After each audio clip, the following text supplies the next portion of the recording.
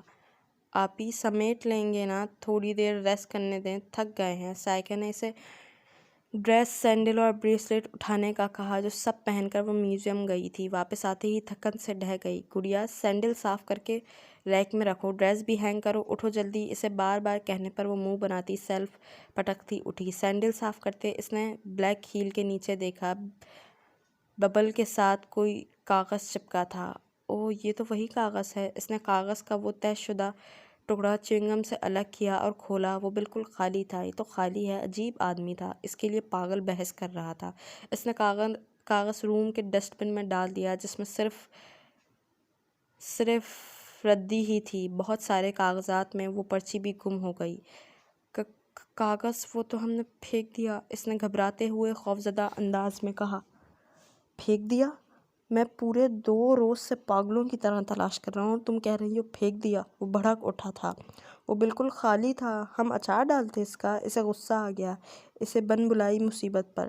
خالی نہیں تھا، اس میں جانیں محفوظ تھی، ہزاروں لوگوں کی۔ وہ غرایا۔ ہمیں کیا؟ اس کے بحث کرنے پر وہ آپے سے باہر ہو گیا۔ بکواس بند کرو، نہیں تو منہ توڑ دوں گا تمہارا۔ قاتل ہو تم ہزاروں لوگوں کی اور آگے سے اکڑ رہی ہو؟ وہ غضبناک تیور لیے بول رہا تھا۔ یہ ہمارا یقین کرو۔ گھبراہٹ کے باعث اس کی زبان لڑکھڑانے لگی۔ چپ، ایک دم چپ، نہیں تو ابھی گلا دبا دوں گا تمہارا۔ وہ دبی دبی آواز میں غرایا۔ ہمیں کیا پتا تھا کہ وہ کاغذ کا ٹکڑا؟ اس نے نیلم کے بال سختی سے اپنی مٹھی میں جکڑ لیے۔ چہرہ کچھ اوپر کو اٹھ گیا تھا، سرخی مائل ہونٹ ادھ کھلے تھے۔ اس کے منہ سے سسکاری سی نکلی تھی، مگر خوف کے باعث وہ مزاحمت نہ کر سکی۔ کاغذ کا ٹکڑا نہیں تھا وہ، نہیں تھا وہ کاغذ کا ٹکڑا، ہزاروں لوگوں کی زندگیوں کا امین تھا وہ، اور تم ان کی زندگیوں کی قاتل۔ بے لچک لہجے میں کہتا وہ نیلم کے اوسان خطا کر گیا تھا۔ آج کینٹ اسٹیشن پر جو لوگ مرے ہیں ان کی موت کی ذمہ دار تم ہو۔ وہ اسے پریشرائز کر رہا تھا، وہ اسے کاغذ لا دے۔ نہیں، ہم نے کچھ نہیں کیا۔ اس کے آنسو روانی سے بہنے لگے۔ وہ لال بیگ تک کو نہیں مار سکتی تھی، کجا کے جیتے جاگتے انسان مار دیتی۔ اس پر الزام اس کی جان ہوا ہونے لگا۔ وہ کاغذ اس باسکٹ میں ہے۔ اس نے چھوٹے سے ڈسٹ بن کی جانب اشارہ کیا جو رائلنگ ٹیبل کے پاس غیر ضروری کاغذات ڈالنے کو رکھی تھی۔ ایگل نے جھٹکے سے اس کے ریشم جیسے بالوں کو اپنی گرفت سے آزاد کیا اور اٹھ کر وہ باسکٹ لے آیا، پھر اس کے سامنے پوری باسکٹ الٹ دی۔ بہت سے رف پیپرز جا بجا بکھر گئے۔ کرتے کی پاکٹ سے ٹارچ نکالی۔ ڈھونڈو۔ خود بھی ساتھ ہی مطلوبہ کاغذ کے لیے ہاتھ مارنے لگا۔ سر پر لال رنگ کا رومال لپیٹے، گہرے جامنی رنگ کا کرتا، سرمئی میں ڈوبی آنکھیں جن کی ساخت ہی معلوم نہیں ہو پا رہی تھی، آدھے انچ تک بڑی شیو مونچھیں اور گھنگرالے کندھے سے بھی نیچے تک جاتے بال۔ بہت عجیب و غریب حلیہ۔ مجھے بعد میں گھور لینا، پہلے کاغذ تلاش کرو۔ اس کی سرد آواز پر اس نے فوراً نظروں کا زاویہ بدل لیا۔ اس کی آواز پر نیلم ٹھٹکی تھی۔ یہی ہے۔ اچانک اس نے نیلم کے ہاتھ سے کاغذ جھپٹ لیا اور اٹھ کھڑا ہوا۔ اگر کسی کو بھی اس واقعے کی خبر ہوئی نا تو جان سے جاؤ گی۔ ہلکا سا اس کی جانب جھکتے ٹھہرے لہجے میں سرد لہجے میں کہتا وہ اس کے وجود پر خوف کی چادر چڑھا گیا تھا۔ اس کے جانے کے تقریباً 10 منٹ بعد وہ اٹھی اور ڈرتے ڈرتے روم کے دروازے تک پہنچی۔ ایک آنکھ باہر نکال کر دیکھا، اندھیرا ہی اندھیرا تھا۔ رات کے 2 بج رہے تھے۔ 3 بجے سائیکا سحری کے لیے اٹھتی تھی۔ وہ اس قدر خوفزدہ ہوئی کہ آہستہ آہستہ سیڑھیاں اترتے ڈرائنگ روم میں آ گئی، جہاں دادو اور سائیکا سو رہی تھیں۔ بڑے صوفے پر لیٹ کر اس نے کشن زور سے بازو میں دبا کر آنکھیں میچ لیں۔ تیزی سے سفید کورے کاغذ پر پنسل چلاتے اس کے ہاتھ رک گئے تھے۔ حروف صاف نظر آنے لگے، جنہیں اس نے ایک اور کاغذ پر صاف اتار لیا۔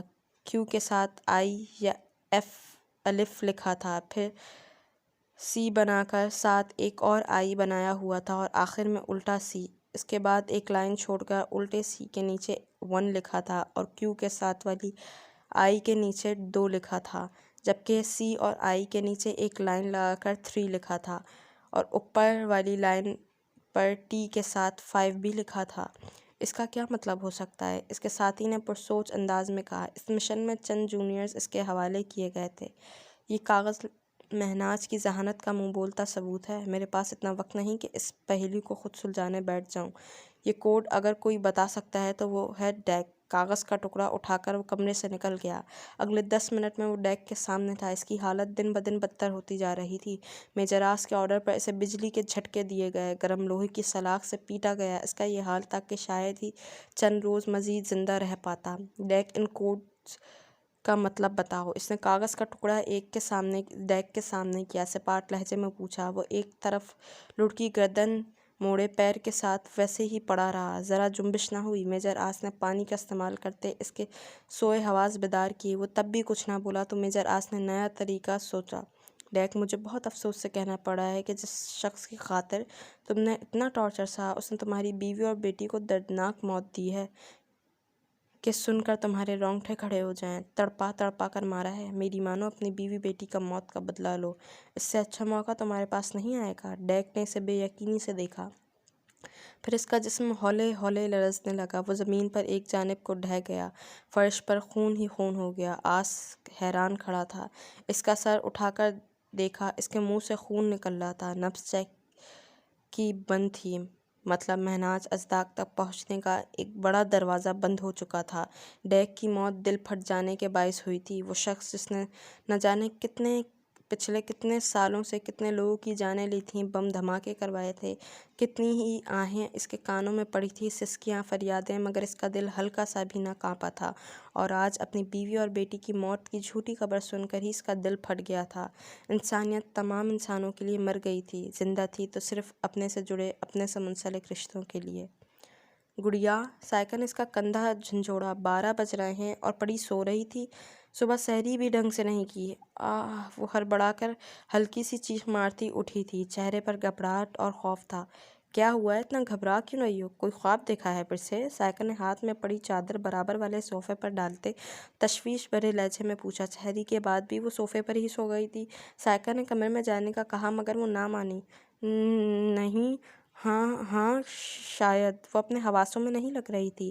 پھر دونوں ہاتھ ماتھے تک لے جا کر بال سمیٹے اور جوڑے کی شکل دینی چاہی، مگر باغی زلفیں بھی بکھر گئیں۔ آپ کیا کہہ رہی تھیں؟ اس نے خود کو پرسکون کرتے ہوئے پوچھا۔ کیا ہوا ہے گڑیا؟ گھبرائی ہوئی کیوں ہو؟ کیسے خواب ہیں یہ جو تمہارا پیچھا نہیں چھوڑتے؟ نیلم نے ٹانگیں سمیٹ لی تھیں۔ سائیکا وہیں بیٹھی سوال کرنے لگی۔ آپی، ہم جب بھی ایسے خواب دیکھتے ہیں ہمیں لگتا ہے ہم حقیقت میں وہاں موجود ہیں، اور اب پتہ لگا ہے کہ ہمیں عربی جملے سنائی دیتے ہیں، کبھی فائر کی آواز، کبھی ایک انسان میں سے نکلتی ان گنت پرچھائیاں، کبھی وہ مضبوط سفید ہاتھ۔ کچھ دن پہلے خواب میں دیکھا کہ وہی سفید ہاتھ بھورے بالوں سے بھرا ہماری طرف بڑھ رہا ہے، اور جب ہم اس کی ہتھیلی پر نظر ڈالتے ہیں تو وہاں مرکز جگمگا رہا ہوتا ہے۔ ہم فوراً اسے اچک لیتے ہیں۔ وہ ہیولا واپس اندھیرے میں گم ہو جاتا ہے، پھر اچانک کوئی پیچھے سے ہمارا منہ دبوچ لیتا ہے اور گھسیٹنے لگتا ہے۔ اندھیرا بڑھنے لگ جاتا ہے اور پھر ہماری آنکھ کھل جاتی ہے۔ وہ ٹھہر ٹھہر کر بول رہی تھی۔ آیت الکرسی پڑھ کے سویا کرو نا۔ سائیکا نے اس کا گال تھپ تھپایا۔ نہیں آپی، ہمیں لگتا ہے جیسے کوئی ہمارا انتظار کر رہا ہے، جیسے کچھ ہے جو ہمارا منتظر ہے، جیسے ہمارے ذمہ کوئی کام لگایا ہے، ہمیں جانا ہے اسے پورے کرنے کے لیے۔ وہ روز ہمیں بلاتے ہیں، یاد کراتے ہیں۔ وہ سائیکا کا ہاتھ پکڑتے نرم لہجے میں بولی۔ تجھے کیا ہوا ہے؟ کیوں رو رہی ہے؟ روزہ لگا ہے کیا؟ سائقہ کچھ کہنا چاہتی تھی کہ دادو لاٹھی تھامے واش روم سے باہر آئیں۔ نہیں دادو، خواب دیکھ کر ڈر گئی ہے۔ سائقہ نے اٹھ کر دادو کی لاٹھی تھامتے تخت پر بٹھایا۔ ڈرانے والے بھی ڈر رہے ہیں، اللہ خیر کرے۔ دادو جیسے رات کا بدلہ چکایا تھا۔ نیلم نے ایک نظر انہیں گھورا اور کشن پھینکتی ڈرائنگ روم سے نکل گئی۔ کم آن لیٹس گو۔ پچھلے 2 گھنٹے سے مغز ماری کرنے کے بعد، جانے کتنے صفحات ضائع کرنے کے بعد میجر آس عالم نے یہ کوڈ سمجھ ہی لیا تھا۔ 2 گھنٹے ہیں ہمارے پاس۔ میجر آس نے پسٹل سنبھالی، اپنا چھوٹا سا بیگ اٹھایا اور نکل گیا۔ اس کا ساتھی بھی ساتھ ہی آیا تھا۔ ہم کہاں جا رہے ہیں؟ اس کو الٹا پڑھو میجر۔ آس نے کاغذ اس کی جانب بڑھایا۔ کیو کو الٹا کیا تو پی بنا ہے، تو آئی ہے پی آئی۔ یہ تو سی کے ساتھ آئی لکھا ہے۔ اس نے کار ڈرائیو کرتے آس سے پوچھا۔ یہ سی کے ساتھ آئی جوڑ کر دیکھو، ڈی بن رہا ہے اور پھر الٹا سی لکھا ہے، مطلب PIDC کا علاقہ۔ آس نے ایک ہاتھ سے اسٹیئرنگ سنبھالتے دوسرے کاغذ پکڑے سمجھایا، مگر اس سے ہمیں کیا پتہ چلے گا؟ ساتھی اب تک نہ سمجھا۔ یہ جو انڈر لائن 1 2 3 لکھا ہے، ان کو جوڑو تو CID کرائم انویسٹیگیشن ڈپارٹمنٹ بنتا ہے، اور TC سے مجھے سمجھ نہیں آئی، اور یہ 5 مطلب بلاسٹ کی ٹائمنگ۔ وہ تفصیل سے بتا رہا تھا۔ اللہ کرے یہی ہو، مگر سر یہ تو بہت خطرناک ہے۔ CID کے اڈے پر حملہ کرنے کا سوچ کر MS نے بہت بڑا ٹارگٹ چنا ہے۔ DIG کو کال کر لی گئی ہے، پولیس الرٹ، رینجرز بھی، اور BDS بم ڈسپوزل ڈسکوڈ کو بھی مطلع کر دیا گیا ہے۔ آس نے مزید کہتے ٹرنک دیا۔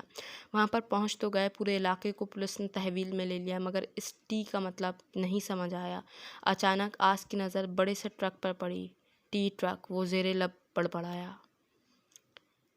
PTIC کا علاقہ شہر کا مرکزی اور حساس علاقہ تصور کیا جاتا ہے، جہاں وزیر اعلیٰ ہاؤس، 5 اسٹار ہوٹلز، ملک وغیرہ ملکی کمپنیز کے دفاتر واقع ہیں۔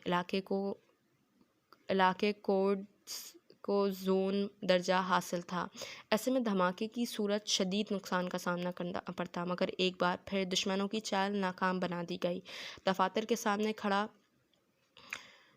کھڑا بارود سے بھرا ٹرک پولیس نے اپنی تحویل میں لے لیا۔ یہی نہیں بلکہ وہاں موجود 4 مشکوک افراد کو بھی حراست میں لے لیا گیا۔ نیلم کے کان سائیں سائیں کرنے لگے۔ تم ہزاروں لوگوں کی قاتل ہو، کان کے پردے پھاڑتی آواز تھی۔ نہیں، ہم نے نہیں مارا، ہم قاتل نہیں ہیں۔ وہ دونوں کانوں پر ہاتھ رکھ کر چیخ کر بولی۔ نہیں، ہم نے نہیں کیا۔ اس کے آنسو گویا سیلاب کی صورت اختیار کر گئے۔ وہ صوفے کے پاس ہی نیچے بیٹھتی چلے گئی۔ کیا ہوا گڑیا؟ سائقہ افطاری کی تیاری کر رہی تھی، کچن سے بھاگتی ہوئی آئی۔ آپی، ہم نے کچھ نہیں کیا۔ وہ اس کی جانب دیکھتی سسک کر روتی بولی تھی۔ کیا ہوا ہے؟ سائقہ نے اس کے آنسو سے تر چہرہ اپنے ہاتھوں کے پیالے میں تھام لیا۔ کچھ نہیں۔ وہ روتی ہوئی اس کی آغوش میں چہرہ چھپانے لگی۔ کسی حادثے کو بہت سوار کر لیا ہے انہوں نے اپنے اوپر۔ کوشش کریں انہیں کوئی پریشانی والی بات نہ بتائیں۔ شکریہ اسفر صاحب، افطاری کے وقت میں اسے کہاں ڈاکٹر کے لے جاتا، تبھی آپ کو زحمت دی۔ ابرار صاحب نے اپنے ہمسائے دوست کا شکریہ ادا کرتے کہا۔ شکریہ کیسا؟ نیلم میری بھی بیٹی ہے، وہ پیار بھری مسکراہٹ سے بولتے ان کے ساتھ نیچے چل دیے۔ سائقہ اس پر چادر درست کرتی بال سہلانے لگی۔ یہ ایک اور بار ایسا ہوا ہے، مگر یہ کیسے ممکن ہو سکتا ہے؟ اس کی خبر تو میرے اور حبیب کے علاوہ کسی کو نہیں تھی۔ وہ پرسوچ انداز میں ہاتھوں کو ایک دوسرے میں پھنسائے بیٹھا تھا، پھر اپنی سیاہ کور والی ڈائری کھولی جس میں جانے کون سے حساب کتاب درج تھے، مگر ABC 1 2 3 اسی طرح کے کوڈز لکھے تھے۔ 90 سے اگلا صفحہ غائب تھا، اس کے بعد 96 آ رہا تھا، 92 آ رہا تھا۔ اوہ، تو تم جو کوئی بھی ہو، میری اسٹڈی تک بھی پہنچ گئے۔ مہتاج نے ڈائری غصے میں دور اچھال دی۔ 90 والا صفحہ اس سے آخری بار استعمال کیا تھا اور اس پر دھماکوں کی تفصیل تھی۔ ایک تو ہو چکا تھا، دوسرا بھی باقی تھا۔ 91 والے صفحے پر وہ تحریر چھپ گئی تھی جو اس نے 90 والے صفحے پر لکھی تھی۔ 29 روزے ہی ہوئے ہیں میاں، ہر سال اس بار بھی اتنے ہی ہوں گے۔ دادو نے چائے کا کپ ٹرے سے اٹھایا جو نیلم سب کو دے رہی تھی۔ ہاں نیلم، کیونکہ آج بہت مہینوں بعد ASP آہل ان کے گھر آیا تھا۔ صرف وہی نہیں بلکہ پوری فیملی آئی تھی۔ خوشی سے سب کے چہرے چہک رہے تھے۔ SP آہل پھر سے اپنے قدموں پر چلنے لگا تھا، ایسے جیسے کبھی کوئی زخم نہ آیا ہو۔ حشاش بشاش چہرہ، مسکراتے ہونٹ، ہلکے گرے رنگ کے کرتا شلوار اور کلین شیف میں اس کی سج دھج دیکھنے کے لائق رکھتی تھی کہ نیلم کیوں اتنی کمزور ہو گئی ہے۔ تائی امی کو اس کی مرجھائی صورت نظر آئی۔ رمضان کا پورا مہینہ بیمار رہی ہے، بس اب نکاح ہو جائے گا تو چہرہ بھی گلابی ہو جانا ہے۔ ہا ہا ہا، دادو ہلکے پھولے لہجے میں بولی۔ آہل کو چائے پیش کرتی نیلم کے ہاتھ کپ کپائے تھے۔ مقابل نے اس کی حالت کا بھرپور جائزہ لیا تھا۔ کچھ دیر پہلے ہی عید کا 5واں دن ان کے نکاح کے لیے مقرر کیا گیا تھا۔ لگتا ہے چاند نظر آ گیا ہے۔ پٹاخوں کی اور فائرنگ کی آواز پر سائقہ نے خوش ہوتے کہا۔ گڑیا، آپ کی کوئی سہیلی آئی ہے؟ ابرار صاحب ڈرائنگ روم میں داخل ہوتے بولے۔ کون ہو سکتی ہے؟ وہ سوچتی ہوئی باہر آئی جہاں راہداری میں ہی مہک کھڑی تھی۔ تم؟ نیلم چیخی۔ ہاں میں، مہک لپک کر اس کے گلے لگی۔ اور کوئی نہیں آیا؟ نیلم نے اداسی سے پوچھا۔ سب ہمارا ویٹ کر رہی ہیں اسٹاپ پر، چلو۔ مہک اس کا ہاتھ پکڑتے باہر کی جانب بڑھنے لگی۔ کہاں؟ نیلم نے اسے روکا۔ یار چاند رات ہے، بازار گھومیں گے، ہلا گلا کریں گے، وہ چہک کر بولی۔ مگر جائیں گے کیسے؟ نیلم نے اعتراض اٹھایا۔ باہر کار کھڑی ہے نا، اور تمہیں آتی ہے نا ڈرائیونگ؟ پھر مسئلہ کیا ہے؟ یار صحیح سے نہیں آتی، بابا نہیں مانیں گے۔ اچھا رکو، مایوسی سے کہتے پھر فوراً چٹکی بجائی۔ ہمیں آپ کی کار چاہیے، صرف 1 گھنٹے کے لیے۔ 2 منٹ بعد آہل کچن میں تھا اور نیلم اس کے سامنے کھڑی بتا رہی تھی۔ وہ پوچھ نہیں رہی تھی۔ پوری زندگی کے لیے لے لیں، آہل نے مسکرا کر کہتے کرتے کی پاکٹ سے چابیاں نکال کر اس کے حوالے کی۔ تھینکس۔ وہ چابیاں تھامتے ہی جانے ہی لگی تھی جب وہ بولا، گڑیا آ کر بات کریں گے۔ وہ پلٹے بغیر بول کر بھاگ گئی۔ آہل نے بے بسی سے مسکراتے بالوں میں انگلیاں چلائی۔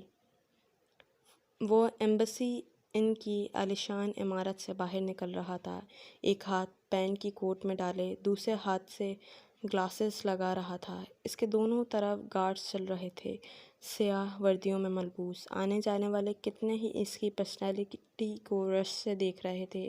اس کی گاڑی میں بیٹھتے ہی دونوں گارڈز بھی پیچھے جا بیٹھے اور کار ہوٹل کی پارکنگ سے نکلتی روڈ پر دوڑنے لگی۔ گھنٹے کا کہہ کر آئی تھی وہ ساتھ میں سب کو یہ کہا کہ مہک کا ڈرائیور چھوڑ جائے گا۔ کسی کو نہیں بتایا کہ آہل کی کار لے کر جا رہی ہوں۔ اب تیزی سے چلا رہی تھی۔ آگے 4 گن مین والی گاڑی کھڑی تھی۔ تیز تیز چلاتے وہ گاڑی رک گئی تھی۔ بالکل اس کے پیچھے چلتی نیلم کی کار بروقت بریک نہ لگانے کی صورت میں زور سے آگے والی گاڑی سے ٹکرائی۔ چمچماتی کار پر ضربیں لگ چکی تھیں۔ اس کے بونٹ کا بھی کچھ ایسا ہی حال تھا، مگر وہ شدید غصے میں اترنے لگی تھی کہ آگے والی گاڑی پھر سے چل دی۔ MS کے اشارے پر ڈرائیور رکا نہیں تھا، اب تو اس کے سر پر لگی اور تلووں پر بجھی۔ ایک تو نقصان کیا، اوپر سے معافی بھی نہیں مانگی۔ نواب ہوگا اپنے گھر کا، اس کو تو ہم بتاتے ہیں۔ وہ تپے ہوئے لہجے میں بولتی گاڑی کی اسپیڈ بڑھا گئی۔ روڈ طویل تھا اور 12 کے قریب وقت ہو گیا تھا۔ جہاں بازاروں میں گہما گہمی تھی، وہیں ایسی سڑکوں پر سناٹا بول رہا تھا۔ اس نے MS کی گاڑی کے سامنے ASP آہل کی وہی کار لا کھڑی کی جس سے MS نے اس کا ایمان خراب کیا تھا۔ مسٹر، نیچے اترو۔ تم کیا سمجھے تھے اتنی آسانی سے جان چھوٹ جائے گی؟ نکلو باہر۔ وہ ڈرائیور کی طرف والی کھڑکی سے اچھل کر بولتی سخت غصے میں دکھ رہی تھی۔ ڈرائیور نے MS کو دیکھا، وہ اسے بیٹھے رہنے کا اشارہ کرتا خود نیچے اترنے لگا۔ گاڑی کا دروازہ کھولنے ایک گارڈ فوراً لپکا تھا۔ MS کوٹ کا بٹن لگاتے اپنی گاڑی کے آگے کھڑا ہوا۔ نیلم بھی اس کی طرف ہی آ گئی۔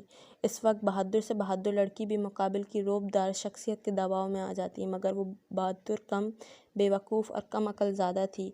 رہی کسر بے پناہ حسن نے پوری کر دی۔ مغرور سی یہ لڑکی ہر راہ چلتی کو ذلیل کرنا اپنا فرض سمجھنے لگتی تھی۔ تم نے میری کار ٹھوک دی، اوپر سے معذرت بھی نہیں کی، نقصان بھی پورا نہیں کیا اور بھاگ نکلے؟ نیلم چیخ رہی تھی۔ یہ آپ کی کار ہے؟ مقابل نے گلاسز اتارتے سنجیدگی سے سوال کیا۔ گلاسز سے اب ہی کار کی جانب اشارہ کیا۔ جی، نیلم چبا کر بولی۔ وہ اس کی کار کی جانب بڑھنے لگا، کار کو دیکھا، پھر نیلم کو۔ کہاں نقصان ہوا ہے آپ کا؟ اب بھی لہجہ جذباتیات سے عاری تھا۔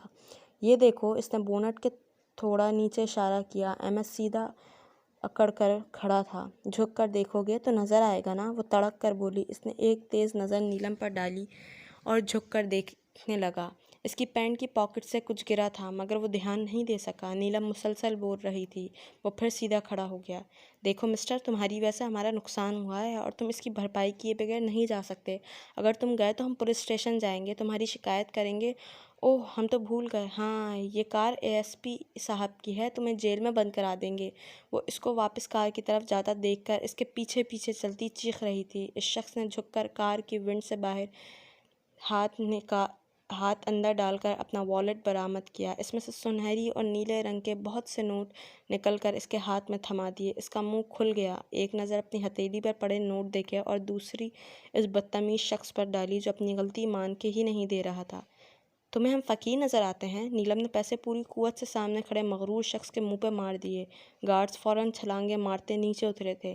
نیلم کے گرد گھیرا ڈال کر بندوقیں تان چکے تھے۔ وہ دونوں ٹانگیں پھیلا کر دونوں پاکٹس میں ہاتھ ڈال کر غرور سے گردن تانے کھڑا نیلم کو چیلنجنگ نظروں سے دیکھ رہا تھا۔ اس کی تو گویا وہ حالت تھی کہ کاٹو بدن میں لہو نہیں۔ پتھرائی آنکھوں کے سامنے کھڑے مطمئن شخص کو دیکھا۔ تمہاری اتنی بھی اوقات نہیں جتنے میں نے دیے ہیں، فطرہ نہ سمجھ لو۔ اس کی اتنی بڑی تقریر پر چیختے چلاتے MS نے تذلیل بھرا ایک جملہ بھاری پڑ گیا۔ پھر اس نے گارڈز کو اشارہ کیا، سب واپس اپنی نشستوں پر بیٹھ گئے اور گاڑی زناٹے سے اس کے پاس سے گزرتی چلے گئی۔ لعنت بھیجتے ہیں ہم ان پیسوں پر۔ اس نے ایک حقارت بھری نظر ان پیسوں پر ڈالی اور انہیں اکٹھا کرنے کے بجائے اپنی کار کی طرف آ گئی۔ بونٹ کے پاس زمین پر اسے کچھ چمکتا ہوا نظر آیا۔ اس کے قدم بے اختیار اس جانب اٹھنے لگے۔ نیچے گرے ہار کو اس نے اٹھا کر ہاتھ میں تھام لیا۔ 10 انچ تک لمبا تھا وہ۔ اس کے درمیان میں 3 بڑے بڑے سکے بنے تھے جن کی چوڑائی 1 انچ تک ہوگی۔ عجیب سا تھا وہ، مگر حیرت کی بات تھی کہ ان 3 سکوں کے درمیان میں 2 1 انچ کے لمبے زمرد کے پتھر لگے تھے، خوبصورتی سے تراشے ہوئے مرکت۔ اس کے لب اب آپ ہی آپ ملے تھے۔ انگلیوں کی پوروں سے اس کی ہموار سطح پر ہاتھ پھیرتے نیلم کی آنکھیں چمک اٹھی تھیں۔ اگلے ہی پل اسے اپنی حرکت خاصی غیر مناسب لگی۔ یہ اسی بدتمیز کا ہے یقیناً، ہمیں یہیں چھوڑ دینا چاہیے۔ دماغ نے مشورہ دیا۔ اللہ کی زمین پر پڑا ملا ہے، کیا اللہ تعالیٰ یہی چاہتا ہو کہ ہم رکھ لیں؟ واؤ، کتنے چمکدار ہیں یہ! دل کی آواز پر وہ کان دھرے بیٹھی تھی۔ روڈ سنسان تھا۔ اچانک اسے اندھیرا اور دیری کا احساس ہونے لگا۔ جلدی سے ڈرائیونگ سیٹ پر سنبھالی اور ہینڈ بیگ میں نیکلس ڈال کر کار ریورس کرنے لگی۔